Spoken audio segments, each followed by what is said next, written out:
এই ভিডিওতে দেখব কিভাবে বাইন্যান্স থেকে বাই এবং সেল করতে হয়। তো প্রথমে আমরা বাইন্যান্স ওপেন করব। বাইন্যান্স ওপেন করার পর এখানে যে সার্চ দেব, যে যে কয়েনটা আমরা কিনবো সেই কয়েন লিখে সার্চ দেব। আমরা ধরি সাপোজ আমরা ডগি কয়েন কিনবো, DOGE ডগি টু USDT। এখানে যাব। এখানে যে আমরা এখানে দেখব যে কত রেট আছে। বর্তমানে 0.27156 এরকম একটা রেট থাকবে। তারপরে আমরা যাব হলো বাইয়ে। যে এখানে মার্কেট থাকবে। তারপর আমরা কত ডলার কিনবো সেখানে ডলার দেব, অথবা নিচে এই যে লাইনটা আছে এটা আমরা 100% করে দেবো। মানে অ্যাকাউন্টে আমার যত ডলার আছে মানে 100% ডলার দিয়ে আমরা বাই করব।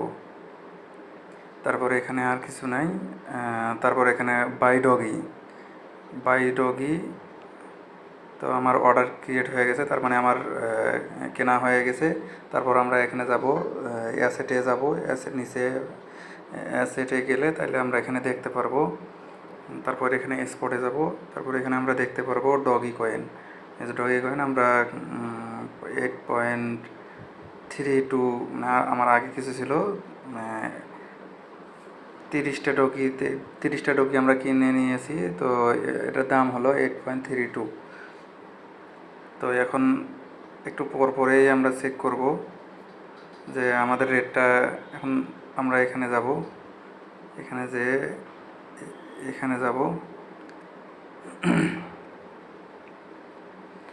এখন যদি এখানে রেটটা যদি বাড়ে, মানে ডগি কয়েনের রেটটা যদি বাড়ে, তাহলে আমার এখানে অ্যাসেটে গেলে এখানে দেখব যে রেটটা বেড়ে যাবে। আর যদি রেট কমে যায় তাহলে এখানে আমাদের ডগির এখানে রেটটা টোটাল USDTটা কমে যাবে।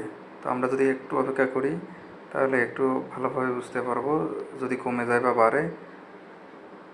তো দেখেন একটু কমতেছে আবার বাড়তেছে। তারপর এখন আমরা যদি এটা সেল দেই তাহলে আবার ডগি কয়েনে যাব। এখানে যে ডগি টু USDT, তারপর এখানে যদি আমরা সেল দেই তাহলে সেলে ক্লিক করব। সেলে ক্লিক করে কতগুলো সেল দেব, যদি সবগুলোই আমরা সেল দেই তাহলে 100% দেব। 100% দিলেই সেল হয়ে যাবে। সেল দিয়ে তাহলে আমরা তখন অ্যাসেটে যাব, তখন এখানে এটা সেল অপশন দেখা যাবে। তো আমরা এভাবে মানে বিভিন্ন কয়েন আবার সার্চ দেব, সার্চ দিয়ে এভাবে আমরা কয়েনগুলো কেনা বেচা করতে পারবো।